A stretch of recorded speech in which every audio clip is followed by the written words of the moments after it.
Supreme court के द्वारा schedule caste और शेड्यूल ट्राइब के आरक्षण पर दिए हुए जजमेंट पर आखिरकार मोदी सरकार ने अपनी चुप्पी तोड़ दी है। 100 से अधिक सांसद नरेंद्र मोदी से मिले और जो मोदी सरकार ने कहा है वो कहा है कि ना तो क्रीमी लेयर लागू होगा और जिस प्रकार से आरक्षण व्यवस्था देश के अंदर थी उसी प्रकार से रहेगी। नमस्कार, मैं राहुल नागपाल और आप देखना शुरू कर चुके हैं हमारा यूट्यूब चैनल जिसका नाम है बोल 85। ऐसा लग रहा है कि जो व्यवस्था पहले थी शेड्यूल कास्ट शेड्यूल ट्राइब में आरक्षण की वही व्यवस्था रहने वाली है, क्योंकि सरकार नहीं चाहती सुप्रीम कोर्ट के जजमेंट को लागू किया जाए, क्योंकि उसको लागू करने के लिए सरकार को देश के अंदर जातिगत जनगणना करनी पड़ेगी और जब जातिगत जनगणना होगी तो फिर ये पता चलेगा कौन सी जाति कितनी मजबूत है और किस जाति के पास में कितने संसाधन हैं, कौन सी जाति आरक्षण के बल पर आगे बढ़ी है और कौन सी पीछे रह गई है, क्योंकि सुप्रीम कोर्ट का पूरा जजमेंट इसी आधार पर घूमता है। जब से मोदी सरकार ने कहीं ना कहीं अपनी मंशा जाहिर की है तब से वाल्मीकि समाज में खासा रोष देखने को मिल सकता है। कुछ वाल्मीकि समाज के एक्टिविस्टों ने यहाँ तक भी कह दिया है कि हम इन 100 सांसदों का घेराव करेंगे। इनमें कुछ नाम प्रमुखता से लिए जा सकते हैं जो पहले दिन से रिजर्वेशन पर जो ये जजमेंट आया इसको लेकर के खुशियाँ मना रहे थे, उनमें गुस्सा है। एक नाम है अशोक कुमार अज्ञानी जी, हमारे अच्छे मित्र हैं और बहुजन समाज पार्टी के कट्टर समर्थक रहे हैं इस जजमेंट को आने से पहले। अब वो पंचायत कर रहे थे, लोगों को जागरूक कर रहे थे और कह रहे थे कि अब हमको हमारा अधिकार मिला है जिस हम अधिकार को लेकर रहेंगे, क्योंकि ये लड़ाई 60 साल पहले हमारे बुजुर्गों ने शुरू की थी। अगर हम अब भी नहीं ले पाए तो अपने बच्चों को क्या मुँह दिखाएंगे। एक 12-14 मिनट का वीडियो सोशल मीडिया पर उनका घूम रहा है और उसमें से मैंने कुछ बिंदु बनाए हैं, उनके जवाब हैं और मैं सोच रहा हूँ कि जो प्रश्न उन्होंने खड़े किए हैं उनके मैं जवाब यहाँ दे सकूँ। तो पहला जो उनका सवाल है या उनकी जिज्ञासा है वो मैं आपको बता रहा हूँ। उनका कहना है कि कहीं ना कहीं उनको सोशल मीडिया ने सपोर्ट नहीं किया है और केवल एक चैनल है द मूक नायक जिसने उनको सपोर्ट किया। तो पहले आप ये वीडियो देख लीजिए ताकि आपको पता चल जाए कि 16 सेकंड के उनकी जिज्ञासा का मैं जवाब क्या दे पाऊंगा। मूक नायक द मूक नायक को मैं सलूट करूंगा जिसने हमारी आवाज उठवाई। आज हजारों लोग पूरी दुनिया में देख रहे हैं। ये 60 साल की लड़ाई है। ये 2004 में लड्डू बांट रहे थे और हम 2024 में लड़ेंगे और ढोल बजाएंगे। इनकी जिज्ञासा जो है इस पर मेरा जवाब ये है कि मीना कोटवाल जी को हमारा धन्यवाद है। वो हमारी साथी हैं, BBC हिंदी में दिल्ली प्रदेश में वो काम किया करती थी, उनको निकाला गया और बात ये कही गई थी कि उनको जातिगत भेदभाव के चलते निकाला है। इसके चलते बहुत सारे हमारे जैसे लोगों ने आवाज़ उठाई थी कि ये गलत हुआ है, नहीं होना चाहिए था। कुल मिलाकर के बिहार के हमारे एक साथी हैं एक्टिविस्ट वेद, उन्होंने लंबी चौड़ी पोस्ट लिख दी थी BBC हिंदी के खिलाफ। बाद में BBC हिंदी ने उन पर मुकदमा किया और BBC हिंदी ने कहा कि हमने जातिगत आधार पर उनको निकाला नहीं है, बल्कि उनका कार्यकाल ख़त्म हो गया था। जब ये पता चला तो उसके बाद में ना तो मीना कोटवाल ने उनसे संपर्क किया ना उनका फ़ोन उठाया। बाद में सुरजीत सम्राट ने मिल करके ये मामला बड़ी मुश्किल से सुलझाया, अन्यथा मानहानि का दावा मीना कोटवाल के चलते एक्टिविस्ट वेद पर होने की संभावनाएं बन गई थी। दूसरा जो उन्होंने कहा कि 2004 में इन्होंने लड्डू बांटे थे और अब हम ढोल बजाएंगे। पहली बात तो 2004 का जो जजमेंट है जो पंजाब, हरियाणा और अन्य तमिलनाडु और अन्य 4 स्टेटों की गवर्नमेंट ने A, B, C और D कैटेगरी में इस आरक्षण को बांटा था, उसको सुप्रीम कोर्ट ने ये कहते हुए खारिज कर दिया था 5 बेंच की जजों ने कि ये आर्टिकल 340 का उल्लंघन है, आप दलित समाज में बंटवारा नहीं कर सकते हो। तो इनको शायद पता नहीं है कि उस समय कोई लड्डू नहीं बांटे गए थे, सिर्फ ये कहा गया था कि आप इसको जैसा है वैसा ही चलने दीजिए, क्योंकि बाबा साहब डॉक्टर अम्बेडकर चाहते तो उस समय वर्गीकरण की बात कर सकते थे, लेकिन उनको पता था इस सारे समाज की जो 1000 से ज़्यादा जातियां हैं उनमें उनकी समस्या है कि उनके साथ जातिगत भेदभाव होता है, लिहाजा इनका बंटवारा नहीं किया जा सकता है। अब उनका जो दूसरा सवाल है आप वो भी सुन लीजिए। तुम हमसे बेटी रोटी का रिश्ता करते थे, आज भी गांव में जाओ तो मोहल्ले अलग हैं, हमारी जाति अलग है, हमारा काम अलग है, हमारा सब कुछ खान पान अलग है। कैसे एक हो गए भाई? तुम हमारी मोहल्लों में नहीं आते। और तो अज्ञानी जी की इस बात का मैं समर्थन करता हूं कि आज भी वास्तव में वाल्मीकि समाज के मोहल्ले गांव में अलग हैं, और गांव में नहीं महानगरों में भी वाल्मीकि समाज आज तक समाज के साथ घुल मिल नहीं पाया है। या तो ज़्यादातर लोग जो पढ़ लिख करके बड़े अफसर बन गए वो तो चमारों में, जाटवों में, अन्य जातियों में घुल मिल गए, लेकिन ज़्यादातर 90-95% समाज जो है वो अलग एक झुंड में आज भी रहता है। क्या कारण है? दिल्ली जैसे महानगरों में आने के बावजूद भी अगर आप घुल मिल करके नहीं रह सकते हो तो उसके बड़े कारण क्या हैं, ये थोड़ा सा आपको समझना चाहिए। उसका जवाब शायद मैं ऐसे दे सकता हूं कि बाबा साहब डॉक्टर अम्बेडकर ने कहा था कि आपको जिस काम के आधार पर आपके साथ लोग घृणा करते हैं उन काम को आप छोड़ दीजिए। सबसे पहले चमार ने, ज़्यादातर महारों ने, मातंगों ने और अन्य जातियों ने अपना वो पेशा छोड़ा जिसके आधार पर उनको नीच और अछूत कहा जाता था, और बाबा साहब डॉक्टर अम्बेडकर की वो बात उन्होंने गांठ बांध ली कि हमको शिक्षित बनना है, संगठित रहना है और संघर्ष करना है। शायद यही कारण हुआ कि दिल्ली जैसे महानगरों में ज़्यादातर बड़ी से बड़ी कॉलोनियों में चमार जाटव आपको मिल जाएंगे, वाल्मीकि नहीं मिलेंगे, क्योंकि वो आज भी अपने पेशे से बंधे हुए हैं। जबकि महानगरों में आकर के चमार अफसर, IAS, PCS, डॉक्टर, इंजीनियर बने क्योंकि उन्होंने शिक्षा का सहारा लिया। वाल्मीकि समाज शिक्षा का सहारा नहीं ले पाया। तो शायद अशोक कुमार अज्ञानी जी के इस जिज्ञासा का इससे बेहतर जवाब नहीं हो सकता है। कितने हैं तुम्हारे विधायक, सांसद कितने हैं? कांग्रेस पार्टी भी इनकी ताकत देके इन्हीं को बनवा दिए। राजस्थान में इनके 6 भेज दिए, पंजाब में भी भेज दिए। भाई SC पे कोई नहीं लड़ेगा क्या? और कोई नहीं लड़ेगा? और 5वीं बात, जितने भी मंत्रालय हैं सब में SC ST कमेटी होती है, उसके अध्यक्ष से लेकर के नीचे तक सारे ही है। कमाल हो गया यार। हम कहाँ जाएंगे? क्या मुंह दिखाएंगे अपने बच्चों को? क्या मुंह दिखाएंगे अपने पूर्वजों को जिन्होंने ये लड़ाई 1960 में शुरू करी थी हमारे अधिकार की? इसके जवाब में मेरा ये कहना है, ये पॉइंट नंबर 3 है, और इस 3 नंबर बिंदु पर मेरा ये कहना है कि पहली बात तो ऐसा नहीं है कि वाल्मीकि समाज के लोग चुनाव नहीं जीते हैं या नहीं लड़ते हैं।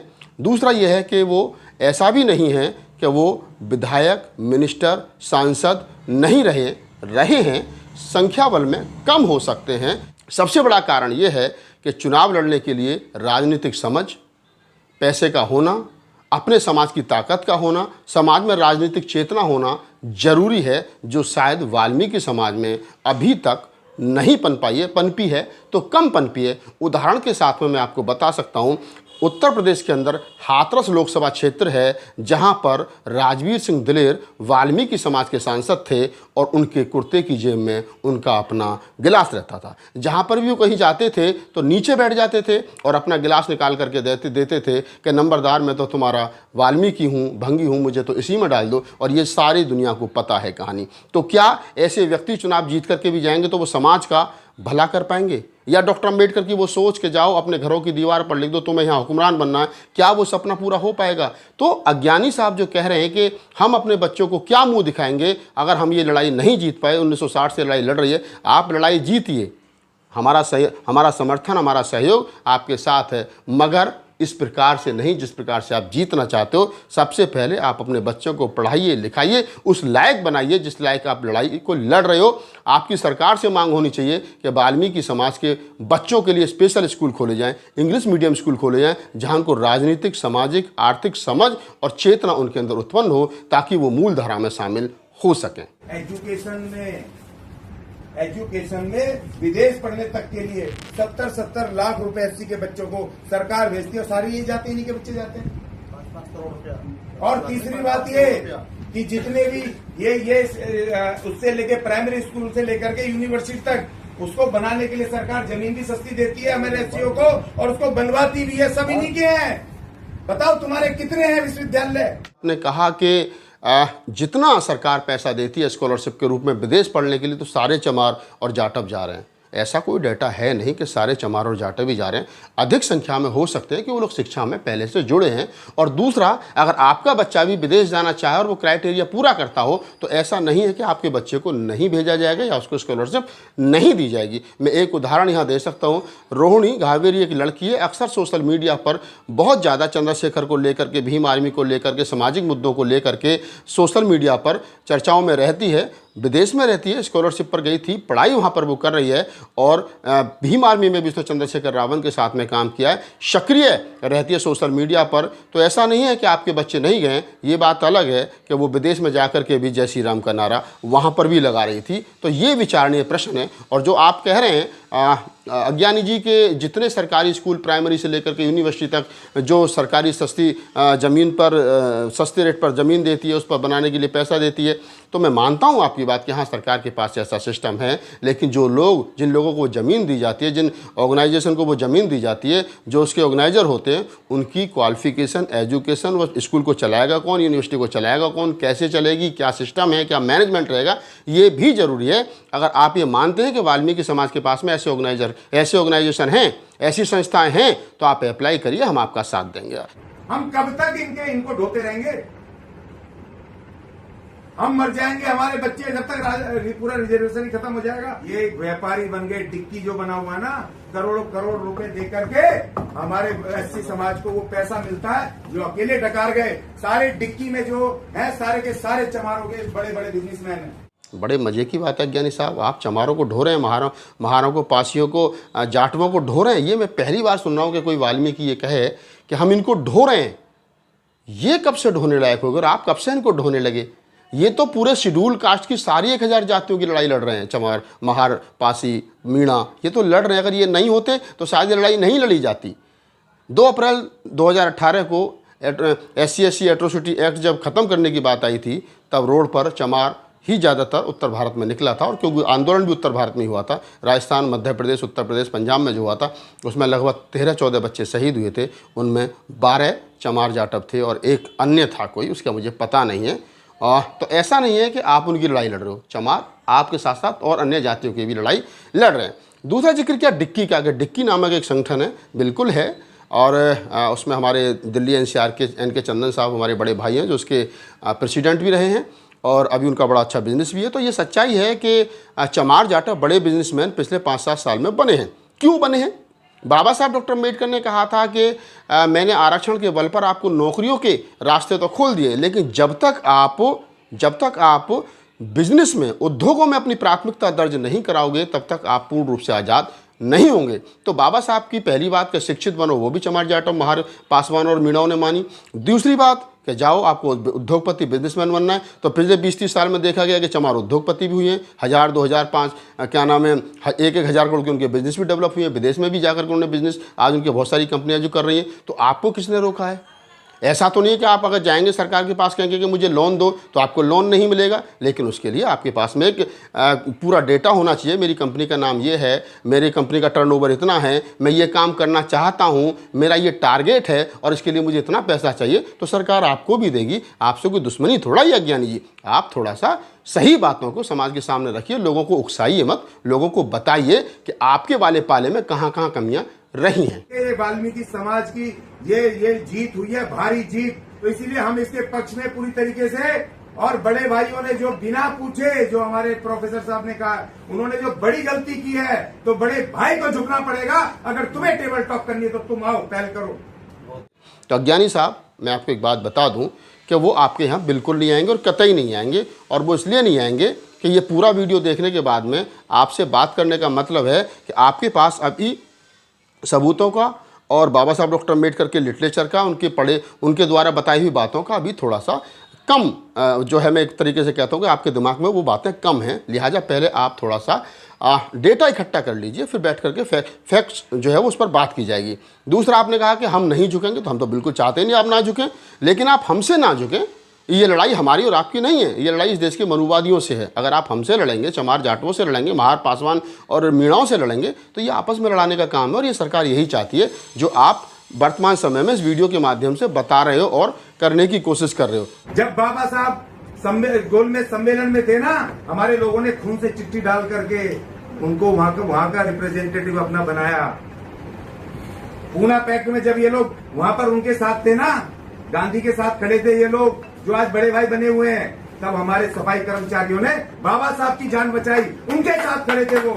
बिल्कुल, मैं आपकी बात से 1000% सहमत हूँ कि जब बाबा साहब डॉक्टर अम्बेडकर गोलमेज सम्मेलन में गए थे, उस समय वाल्मीकि शब्द नहीं था, उस समय भंगी, मेहतर इस प्रकार के शब्दों का इस्तेमाल होता था। तो बाबा साहब डॉक्टर अम्बेडकर को, जिसको हम आज वाल्मीकि कहते हैं, जब उसको भंगी कहते थे, उन लोगों ने खून के पत्र लिखे थे। ये सबूत मिलते हैं कि पंजाब के भंगियों ने, मेहतरों ने बाबा साहब डॉक्टर अम्बेडकर को खून के पत्र लिख करके कहा था कि आप बाबा साहब डॉक्टर अम्बेडकर, आप हमारे नेता हो, हम आपका नेता स्वीकार करते हैं। फिर उसके बाद में वजह क्या हुई, अज्ञानी जी थोड़ा सा ये भी बताइए कि फिर ये वाल्मीकि समाज आज भी बाबा साहब को बेहतर तरीके से क्यों नहीं समझ पाया।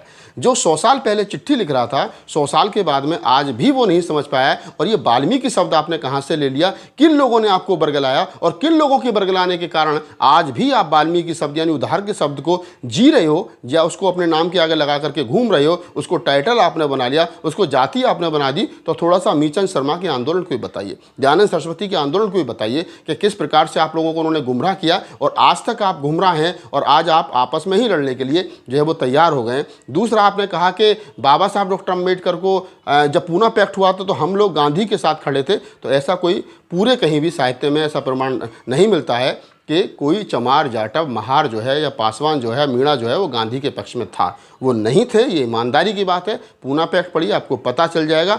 दूसरा, आपने कहा कि हम उनके साथ थे, मैं बिल्कुल समर्थन करता हूँ, आप साथ में थे, लेकिन आज विचार करिए कि आज आप फूले अम्बेडकरी विचार के साथ में क्यों नहीं है, बौद्ध धर्म को क्यों नहीं अपना पाए हो, और बाबा साहब को अगर मानते थे तो फिर आप पढ़ लिख करके आगे क्यों नहीं बढ़े। आपके पास में ऐसी क्या बात आती जो आप आगे नहीं बढ़ पाए। आज भी आप बदन पर ऐसे केमिकल लपेट करके हमारे बहन, हमारे भाई, हमारे वाल्मीकि समाज के जो लोग हैं वो नाली में, गटर में उतरने को मजबूर हैं आज़ादी के 75 साल के बाद में। तो अज्ञानी साहब, आप जैसे लोगों को इस पर भी विचार करना चाहिए। एक चंद्रशेखर रावण जिसको वाल्मीकियों ने जिताया, आज वो कह रहा है कि दलित एकता टूट जाएगी। कितने जज हैं, वो पूछ रहा है कितने जज हैं साहब के पैनल में एससी के। भाई 2004 से क्यों नहीं पूछा तुमने कॉलेजियम का, क्यों नहीं उठाया? आज ये कह रहे हैं जी निजीकरण है। भाई उससे पहले भी तो था निजीकरण, तो 1992 से चल रहा है। आपने निजीकरण का मुद्दा क्यों नहीं उठाया? आज ही उठा रहे जब हमें अधिकार मिलने वाला है। चंद्रशेखर को वाल्मीकियों ने जिताया। एक रैली नगीना में वाल्मीकि समाज की हुई थी, जिसमें 3-4 हज़ार वाल्मीकि समाज के लोग आए थे। हमारे छोटे भाई हैं हिमांशु वाल्मीकि जी, उन्होंने उसको अपने लेवल पर ऑर्गेनाइज किया था। वो लोग वहाँ आए थे। अगर जिताने वाली बात है तो वाल्मीकि समाज नगीना में ना तो किसी को हराने की और ना किसी को जिताने की तादाद में है, क्योंकि उसकी वोटों की संख्या कुछ हज़ारों में सिमट जाती है। तो वो किसी को हरा और जिता वहाँ नहीं सकते हैं। वहाँ 2 ही जाति बड़ी हैं। पहले नंबर पर मुसलमान जो लगभग 50% से ज़्यादा हैं, 5-5.5 लाख वोटर हैं, और दूसरे नंबर पर जाटव चमार जो लगभग 2.5-3 लाख वोटर हैं। तो दोनों मिलाकर के 7-7.5 लाख बनते हैं। तो ये वोट जो है यही हराने और जिताने वाले सीट पर हैं। तो वाल्मीकि समाज ने चंद्रशेखर को जिताया। और आज चंद्रशेखर को, चलिए जिस प्रकार से अज्ञानी जी आप कह रहे हैं रिजम सिस्टम पर सवाल खड़ा किया है, तो ये सवाल तो चंद्रशेखर भाई से पहले भी तमाम हमारे जैसे लोग, हमसे पूर्व के लोग सब उठाते रहे कि जुडिशरी में आरक्षण होना चाहिए, सुप्रीम कोर्ट में एक ही तरीके के जज क्यों बनेंगे। तो ये तो हमेशा से उठता रहा है। तो लिहाजा आप चंद्रशेखर को हराने और जिताने की भूमिका में नहीं थे। हिमांशु भाई और हमारे अन्य कई भाई वो इस बात पर जरूर थे कि हाँ चंद्रशेखर भाई जीते, तो वो जितनी ताकत लगा सकते तो उन्होंने लगाई। इसके लिए उनको भी धन्यवाद और वहाँ के वाल्मीकि समाज को भी धन्यवाद है। तो लिहाजा ये कहना बिल्कुल गलत है कि हमने यानी वाल्मीकि समाज ने चंद्रशेखर भाई को जिताया या जिताने में उनकी बहुत बड़ी कोई भूमिका रही है। तो दोस्तों, ये अज्ञानी साहब के, अशोक अज्ञानी साहब के 8 उनकी पूरी बातचीत जो सोशल मीडिया पर वायरल हो रही है, उनके 8 बिंदु थे और 8 बिंदु पर मैंने जवाब देने की कोशिश की है। इस पूरी जवाब और सवाल पर आप क्या सोचते हैं ये तो मुझे बताइए, लेकिन मैं एक बात यहाँ और बताता चलूँ। इस वीडियो के हम लोग कंप्लीट करने के तरफ बढ़ रहे हैं। मेरा कहने का मतलब ये है कि कभी किसी ने इस देश के अंदर ये नहीं कहा, आज वाल्मीकि समाज में जैसा इस वीडियो में कहा गया कि हमारी जाति अलग है, हमारे खान पीन अलग है, हमारे रहन सहन अलग है, हमारी बहन बेटियों के साथ आप शादी ब्याह नहीं करते हो। तो क्या इस देश के जो 12% सवर्ण हैं, क्या ब्राह्मण ठाकुरों से शादी करता है? या ठाकुर बनिए के साथ सब बनिए को लड़की देता है? नहीं ना। और ब्राह्मण भी क्या दूबे ब्राह्मण त्रिवेदी को लड़की देता है? त्रिवेदी चतुर्वेदी को देता है? नहीं देता है ना। या फिर ठाकुरों में जो अन्य उनके गोत्र हैं, क्या वो एक दूसरे को लड़कियां देते हैं? नहीं देते ना। फिर या मैं एक दूसरे की बात कहूँ, क्या गुप्ताओं में अग्रवाल जो है बनिया जो है वो गुप्ता को लड़की देता? नहीं देता। तो ये जो लोग बात कर रहे हैं कि हमारा रोटी बेटी का व्यवहार नहीं है, जो सुप्रीम कोर्ट ने भी टिप्पणी की है, तो ये टिप्पणी सबसे पहले उन 12% लोगों पर होनी चाहिए जो इस देश के 50-60%, 70%, 80% आरक्षण को खा रहे हैं। अंत में मैं एक बात और यहाँ पर कह देना चाहता हूँ आप तमाम लोगों को, ये बात बड़ी महत्वपूर्ण है। हम चाहते हैं कि जो लोग पीछे रह गए वो आगे आने चाहिए। मेरा सुप्रीम कोर्ट से के साथ साथ भारत की सरकार और राज्य की सरकारों से अपील है कि आप लोग चाहते हो कि इन लोगों का भला हो तो आप वर्गीकरण मत करिए। जितना बैकलॉग पड़ा है शेड्यूल कास्ट शेड्यूल ट्राइब का, इन जातियों को बुलाइए, स्पेशल ड्राइव चलाइए और इन जातियों को एक तरफा भर दीजिए। कोई जाटव चमार आपसे ये कहने जाएगा क्यों भर दी, तब हमें बताना। अगर किसी भी जैसा मिलता है कि 7-8 लाख बैकलॉग भारत सरकार के पास शेड्यूल कास्ट शेड्यूल ट्राइब का है, तो जो जातियाँ अभी तक वहाँ नहीं आई हैं उनको भर दिया जाए ताकि उनकी भी गरीबी दूर हो और वो भी मूल धारा में आकर के शामिल हो। इस पूरी बातचीत के बारे में आपकी क्या प्रतिक्रिया हमें कमेंट सेक्शन बताइए और मुझे दीजिए इजाज़त। जय भीम, नमो बुद्धाय।